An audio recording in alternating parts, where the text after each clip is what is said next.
Welcome to the Flag Bearer channel. This is Little Known Black History Facts. Please like, share, comment, and subscribe to the channel. More than about hair. How black barbershops and beauty salons built the black community.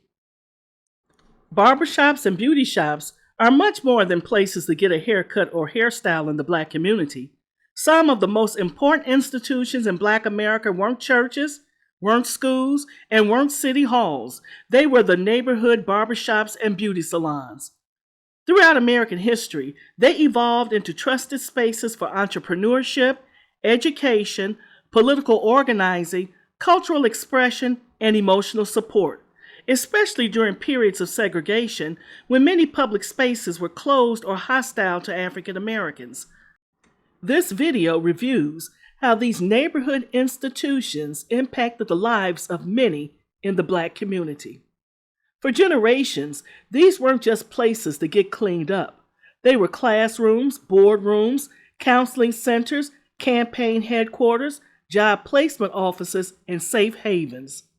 Long before social media connected communities, black barbershops and beauty shops kept the community connected. Across many African societies, grooming held deep cultural significance. Hairstyles identified family lineage, age, marital status, social rank, and even one's community. Hair was communication.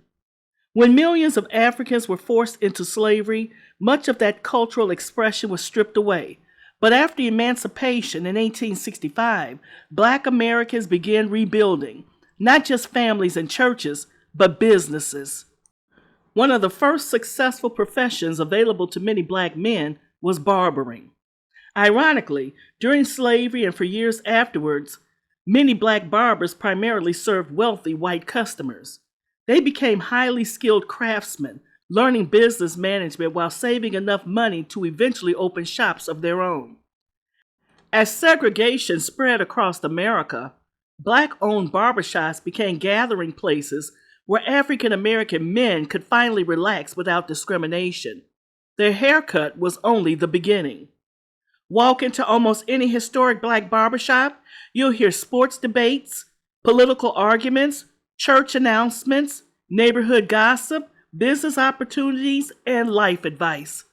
Some people jokingly say you can earn a college degree just by sitting in a black barbershop every Saturday. Young boys learned how to become men. Older men passed down wisdom. Fathers introduced sons to community elders. Many boys without fathers found mentors sitting behind barber chairs. Sometimes the barber wasn't simply cutting hair, he was shaping character. Beauty shops became something equally powerful. For black women, the salon became a sanctuary. Appointments often lasted several hours. That meant conversations, friendships, encouragement, parenting advice, comfort to grieving clients, and celebrations of many life happenings. The beauty salon became one of the strongest support systems inside Black America. Barbershops and beauty salons also became engines of economic independence. They allowed Black entrepreneurs to own property, employ neighbors, train apprentices, and create generational wealth. Mental health wasn't always openly discussed, but healing still happened. People walked into shops carrying grief, stress, financial struggles, and relationship problems. Sometimes people simply needed someone who would listen. Many young men received wisdom from older generations while waiting for a haircut. A haircut became an hour of encouragement. A hairstyle became a safe conversation. Many barbers and beauticians became unofficial counselors. They couldn't solve every problem, but they reminded people that they weren't facing life alone. Before and during the Jim Crow era, Black Americans often faced discrimination in public establishments. Black-owned barbershops and beauty salons became places where people could relax without fear of humiliation or exclusion.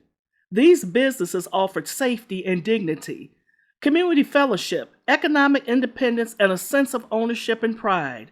Unlike many institutions controlled by others, these spaces were created solely for the Black community.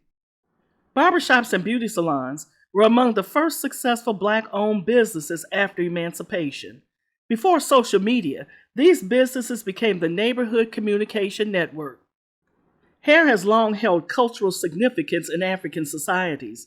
Black barbers and stylists preserve traditions through braiding and locks, natural hairstyles, grooming techniques, and hair care education. These shops became places where African American identity was celebrated rather than criticized. Local politicians have long recognized the influence of Black barbershops and beauty salons.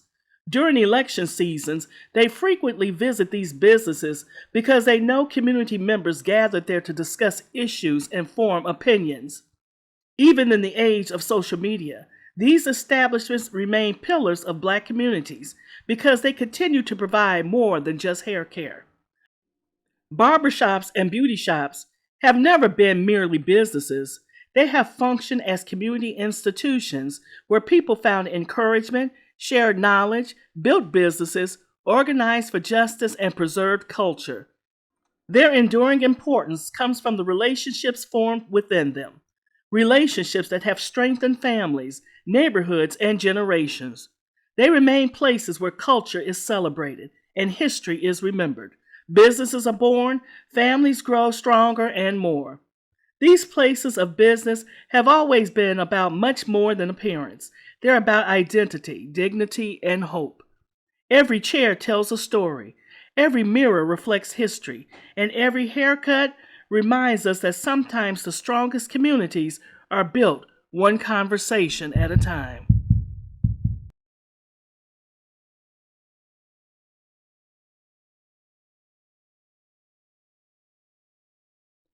Until next time, if you like and enjoy little known history facts as I do, please like, share, comment, and subscribe to the channel. Press the bell to be notified of future uploads.